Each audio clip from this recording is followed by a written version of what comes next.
There's a massive cover-up going on with regards to the 79-year-old Donald Trump's deteriorating health, and I have all the details and reactions for you next in something I like to call my mind and my body. Let's first explore the mental fitness, or lack of, shown by the Donald as of late, and then I'll reveal the cover-up that is trending today about the physical fitness, or lack of, displayed by the Mayor McCheese of Mar-a-Lago.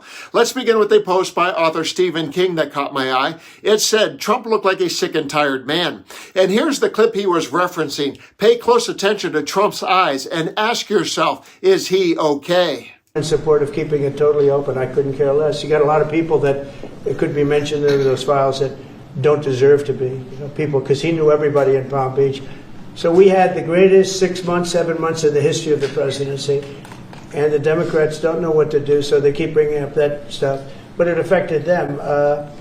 Bill Clinton was on his plane and went to the island supposedly 28 times. I don't want to bring that up, frankly. You have Larry, whatever his name is, Summers, the head of Harvard, who was Jeffrey Epstein's best friend. Nobody ever talks about that. But I don't want to hurt Larry Summers, but he was best friends with Jeffrey Epstein. No, this is a Democratic hoax to try and get the Now, that was just a few seconds of a moment in time, but what if there was a 320-page book entitled The Dangerous Case of Donald Trump, and it contains essays from psychiatrists, psychologists, and other mental health professionals that outline the clear and present danger that Trump's mental health poses to the nation? Of course there is, and it keeps resurfacing as Trump's decline progresses.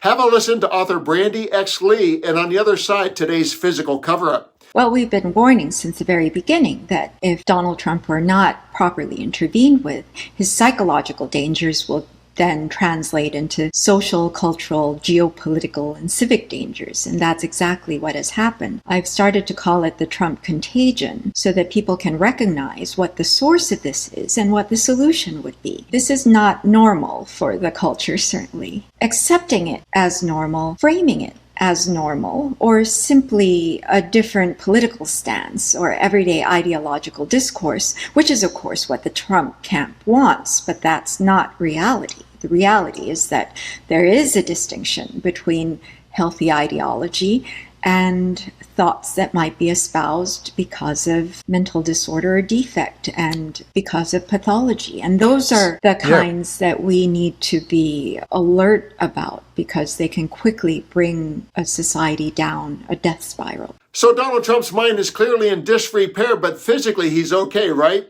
No, I may put on shorts. I look extremely good in shorts. Well, we can't see his legs, but he would never tell a lie, so let's take his word for it. But we can see his hand, and that's where a literal cover-up is happening, as posted by Aaron Rupart.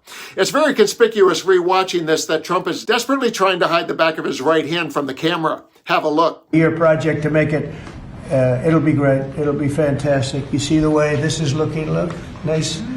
I can't tell you how much that gold costs, a lot of money.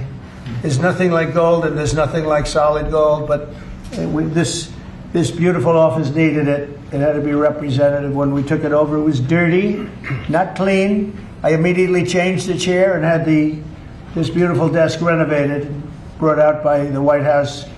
People that do this, they did a great job. We send it out. We have a craftsman who's great.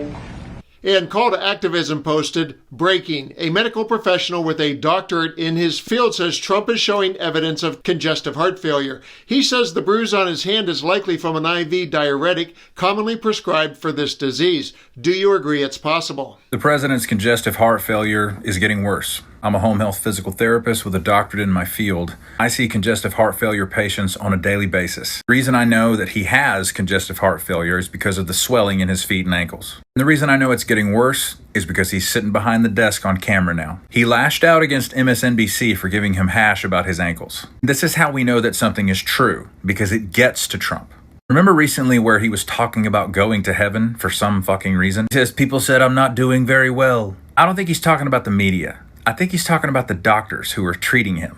The only reason his health has been maintained at all is because he has the privilege of getting IV diuretics, spironolactone, Lasix, Bumex, something like that. That's why his hands have been bruised and covered with makeup. Badly, I might add. We know that it's getting worse because he knows he cannot hide the degree of swelling. That's why he's sitting behind the desk. Oh, he also has chronic kidney disease, which is also contributing to the swelling in the feet and ankles. I can't tell you how many times I have seen a patient in their home because they were hospitalized for AKI, or acute kidney injury. And the kidney injury was caused by nephrotoxic medications, namely diuretics, spironolactone, Bumex, Lasix.